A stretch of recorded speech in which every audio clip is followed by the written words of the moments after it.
मतलब मंदिर में क्या करने जाएंगे? अपने घट के मतलब अपने शरीर के अंदर, अपने मन के अंदर जो अपना मन है उसको मजबूत करना है, अपने विचार को मजबूत करना है, उसको मजबूत बनाना है। ये गुरु घासीदास जी ने कहा। हम लोग नहीं मानते। गुरु घासीदास जी ने कहा मनखे ला एक बराबर मिलना चाहिए। मनखे एक बराबर नहीं बोले, मनखे ला एक बराबर मिलना चाहिए। मतलब आप अगर सतनामी है तो भी आपको बराबर शिक्षा मिलना चाहिए। आप अगर कुर्मी है, तेली है, साहू है, जायसवाल है तो भी आपको शिक्षा मिलना चाहिए। आप अगर सूर्यवंशी है, सतनामी है तो भी आपको नौकरी मिलना चाहिए या जमीन मिलना चाहिए जिसमें आप खेती करके अपना घर परिवार चला सके। या आप कुर्मी है, साहू है, राठौर है, जायसवाल है तो आपको भी उतना ही जमीन मिलना चाहिए ताकि आपके घर का खर्च जो है चल सके।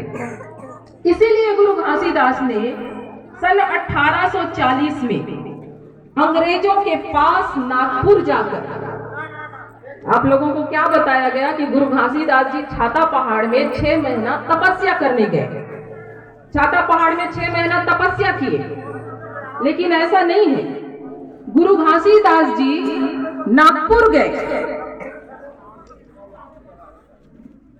नागपुर गए और गुरु घासीदास जी को पता था, जैसे आप लोग को बहुत से हमारे जो बुजुर्ग हैं, जो दादा के उम्र के लोग हैं, दादा दादी उम्र के लोग, उनको पता है पहले जैसे घड़ी नहीं होता था तो क्या करते थे, सूर्य निकलता था तो सूर्य जब निकलेगा मैं इस समय अपने घर से निकलना शुरू करूंगा और पैदल चलते चलते जब मैं जाऊंगा, मुझे माल खरौदा जाना है तो ठीक सूर्य जो है सिर के ऊपर जब चढ़ेगा मैं माल खरौदा पहुंच जाऊंगा। ये अंदाजा पता था। वैसे गुरु घासीदास को अंदाजा था कि मैं जब नागपुर जाऊंगा छाता पहाड़ के रास्ते तो मुझे 3 महीने जाने में लगेंगे और 3 महीने आने में लगेंगे। इसीलिए गुरु घासीदास ने अपने लोगों को कहा कि आज से ठीक 6 महीना बाद आप लोग मुझे यही छाता पहाड़ के नीचे में मिलना, मैं आप लोगों को यही मिलूंगा।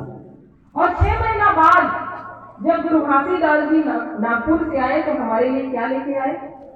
हमारे लिए शिक्षा अंग्रेजों से, क्योंकि उस समय मध्य प्रांत का जो राजधानी है वो नागपुर हुआ करता था, वहीं से शासन होता था। जैसे आज हमारी राजधानी रायपुर है, रायपुर से पूरा छत्तीसगढ़ चलता है, वैसे उस समय नागपुर से चलता था।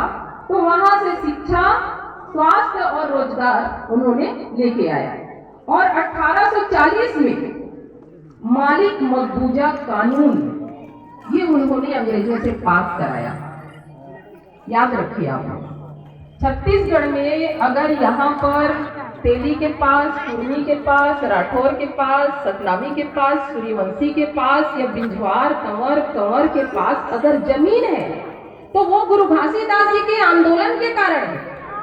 उन्होंने मालिक मकबूजा कानून अंग्रेजों से पास कराया और उसके बाद यहाँ 362 गांवों की जमींदारी जो है सतनामियों को मिला छत्तीसगढ़ में।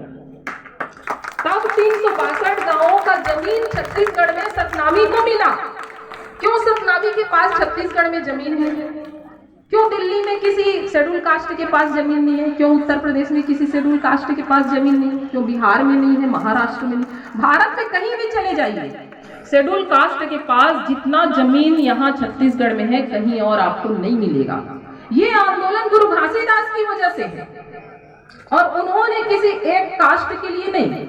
गुरु घासीदास जी जब यहाँ पर सतनाम आंदोलन चलाए तो कम से कम उस समय 45 से 65 जाति के लोगों ने अपना जाति छोड़ दिया और सतनामी लिखना शुरू कर दिया। उस समय के तेलासी के जो तेली लोग, वो लोग भी सतनामी लिखना शुरू किए। उस समय के केवट लोग भी सतनामी लिखे। उस समय के ब्राह्मण, कुछ ब्राह्मण भी थे, वो भी सतनामी लिखे। इतना बड़ा गुरु घासीदास का आंदोलन था, प्रचंड आंदोलन। तो गुरु घासीदास ने कहा मनखे ला एक बरोबर, यानी कि तुमको भी एक रोटी मिलना चाहिए और तुमको भी एक रोटी मिलना चाहिए। सबको बराबर, इस धरती में जो भी धन संपदा है वो सबको बराबर बराबर मिलना चाहिए। किसी के साथ कम या किसी के साथ ज्यादा नहीं, किसी के साथ ऊंच नहीं, किसी के साथ भेद नहीं, ये नहीं होना चाहिए। और यही वजह है कि गुरु घासीदास जी का जब मनखे मनखे ला एक बरोबर का आंदोलन चला, तब उस समय के ब्राह्मण भी, कुर्मी भी, बिंजवार भी, तंवर भी, केवट भी, तेली भी, सारे लोग जो है सतनामी लिखना, 60 से 65 जाति के लोगों ने सतनामी लिखना शुरू किया।